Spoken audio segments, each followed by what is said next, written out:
киносында кезекті былық 3 миллиард теңге талан-таражға түспек. Алдымен арнаға жазыл, лайк бас, мал монологын бастайды. Ұлттық киноны қолдау мемлекеттік орталығы. Естуін бар ма? Көбі білмейді.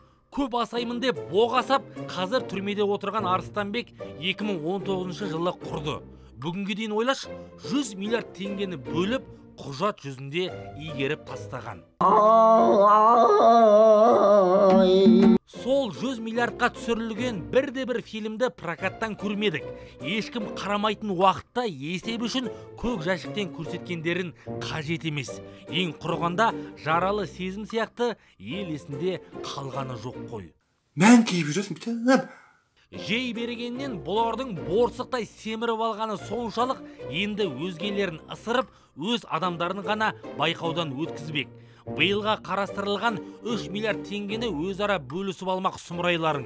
Тырнағасынан кіріздегендер құжатын дұрыс емес деп 160 режиссердің бетін қайтарыпты. Құжаттарда кеткен болымсыз түкке тұрмайтын қателіктерге бола 160 проектіні эксперттік советтің, эксперттік кеңестің талқылауына жібермей отыр. Негізі бұл жалпы процестің өзі сценарий талқылау ғой. Бұл жерде бізден ең басты нәрсе сценарий болу керек еді. Бұл жерде документ алдыға шығып кетті де, бір 10 минутта, 5 минутта өзгертуге болатын қателерге бола, өте көп адамның интеллектуалды еңбегі бір жолда, бір сәтте бәрі жоққа шығып. Отырым сені боқтап қададың ай. Жаңа Қазақстан деген осыма сонды. Жең ұшынан жалғасқан жемқорлық жүйеге бағынбайтындарды осылай жайпауын қоймайынша қайтып адам болмақсыңдар. Если что, бізде бос вакансия көп. Бұл кино қолдау емес, кино қорлау қоры.